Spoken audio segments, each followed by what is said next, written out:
Masya Allah, tabarakallah pemirsa, kita kembali di Damai Indonesiaku. Tadi kita sudah mendengarkan nasihat dari guru-guru kita Ustadz Riza Muhammad dan Kiai Haji Syarif Mantaji. Betapa peliknya sebetulnya ketika kita memikirkan sulitnya kehidupan ini. Belum bayar ini, belum bayar itu Ustadz ya. Tapi kalau kita semua urusan kita kembalikan kepada Allah Subhanahu wa Ta'ala, insya Allah ada jalan keluar yang pasti kita akan temui. Nah pemirsa, kita akan bahas tema yang menarik ini. Saya yakin ini banyak sekali pertanyaan-pertanyaan yang sudah disiapkan oleh para jamaah. Kami persilahkan terlebih dulu. Ada Ukhtina, siapa yang boleh berdiri yang sudah siap pertanyaannya? Dengan Mbak Nisa ya, betul ya? Silakan Mbak Nisa. Assalamualaikum warahmatullahi wabarakatuh Ustadz. Waalaikumsalam. Boleh didekatkan lagi mic-nya? Perkenalkan nama saya Nisa, saya dari Jamaah Bekasi. Saya ingin bertanya Ustadz. Ya. Zaman sekarang kan banyak yang di PHK buat cari kerjaan Ustadz nih. Terus juga lumayan susah buat cari kerjaan. Terus juga sekarang harga-harga pada naik kayak bahan-bahan pokok gitu kan. Gimana sih cara kita nanggepin hal tersebut agar tidak putus asa dan tetap bersikap optimis? Dari rahmat Allah, sekian dari saya. Terima kasih. Wassalamualaikum warahmatullahi wabarakatuh. Waalaikumsalam warahmatullahi wabarakatuh. Suaranya agak gaung ya Ustaz. Tapi kalau sedikit bisa saya menangkap. sendiri apa kayak gini nih? Iya, kalau saya sedikit menangkap ini dengan sulitnya kehidupan, semua bahan-bahan mahal, di mana-mana mahal. Nah ini sepertinya kok kehidupan ini semakin menghimpit. Ini bagaimana kita sebagai seorang muslim menghadapi semua ini, begitu ya Manisa ya? Padahal Ustadz Riza Muhammad. Sini Ustaz. Masya Allah. Islam adalah solusi. Tadi di awal saya mengatakan fa in tanazza'tum fi syai'in farudduhu ilallah war rasuli. Ketika kau menghadapi sebuah masalah dan musibah, farudduhu, kembalikan jawabannya ilallah, kepada Allah dan Rasulnya. Berarti berpedoman pada Quran dan hadis. Situasi membuat kita terkadang harus berperang. Maka jawabannya adalah memperkokoh rasa syukur dan sabar. Apa Bu? Syukur dan sabar. Pondasi keimanan ditata oleh salah satunya adalah rasa syukur. Coba buka surat Luqman ayat 12. Walaqad atayna Luqmanal hikmata anishkur lillah wa may yashkur fa innama yashkuru li nafsi wa man kafara fa innallaha ghaniyyun hamid. Barang siapa yang bersyukur, wa may yashkur fa innama yashkuru li nafsi, maka rasa syukur itu akan dikembalikan kepada diri kita sendiri berupa kebaikan. Maka orang untuk menghadapi situasi yang seperti ini, seperti seperti apapun, perbanyak bersyukur. Kenapa?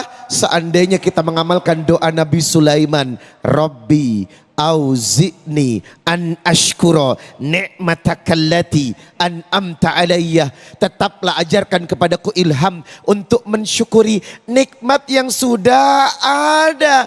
Jadi kalau punya handphone mereknya Xiaomi, nggak perlu lirik handphone sebelah itu tuh yang katanya Pro Max lah, Pro 2 lah, Pre 3 lah, Pre 4 lah, terserah. Yang jelas yang penting fungsinya, bukan mereknya. Betul? Yang satu kerudungnya mereknya LV, Louis Vuitton, ya enggak? Harganya 79 juta. Wow. Yang satu kerudung Tanah Abang. Halo. Dari harga dan kualitas emang beda Besti, tapi fungsinya sama sebagai kerudung, menutup bagian aurat, ya enggak? Kita enggak beli merek bos, yang kita hidup adalah manfaat. Itu kenapa rumus menghadapi situasi yang tidak menentu dengan harga yang sangat menjulang dan lain sebagainya, sikapi dengan rasa syukur. Syukuri apa yang hidup adalah, tetap jalani, melakukan. Keren. Yang kedua, rumusnya adalah memperkuat rasa sabar. Bukankah secara fitrah Anda pasti diuji? Halo. Bukankah secara fitrah Anda akan diberikan cobaan? Halo. Surat Al-Baqarah 155, wala nabluwannakum bisyai'im minal khawfi wal ju'i wa naqsim minal amwali wal anfusi wath thamarat wa basyiris sabirin. Ayat 156, alladzina idza asabatuhum musibah qalu inna lillahi wa inna ilaihi rajiun. Yang menjadi perhatian adalah wa basyiris sabirin. Tingkatkan energi sabar. Ustadz, sabar itu ada batasnya enggak? Enggak. Sabar itu seperti kue lapis. Tahu kue lapis?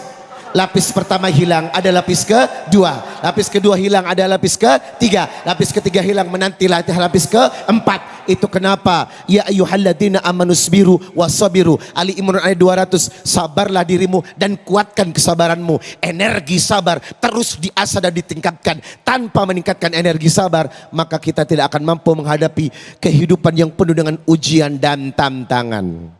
Anissa, syukur dan sabar. Nggak usah banding-bandingin hidup lo dengan orang lain. Halo, selama ini dirimu gelisah karena suka membanding-bandingkan hidupmu dengan orang lain. Wong kok ngene kok dibanding. Oh, coba santai aja Besti, ya enggak? Coba engkau tidak usah membandingkan bajumu dengan baju temannya, motormu dengan motor temannya, mobilmu dengan mobil temannya. Udah, nggak usah. Yang penting apa yang kau miliki, syukuri. Nah, selama ini Anda gelisah karena Anda terlalu sibuk melihat pemandangan tetangga. Tetangga beli kipas, Anda yang putar-putar. Tetangga beli kulkas, Anda yang kedinginan. Tetangga naik haji, Anda masuk UGD. Innalillah. Jangan begitu. Semoga energi syukur dan sabar menjadikan kita orang yang lebih kuat survival menghadapi ujian dan tantangan. Amin. Amin ya rabbal alamin. Begitu ya Ukhti Nisha, Masya Allah. Karena kita selama ini memang sibuk sekali melihat yang di atas begitu ya. Kemauan, keinginan, bukan kebutuhan ya Ustadz ya. Masya Allah.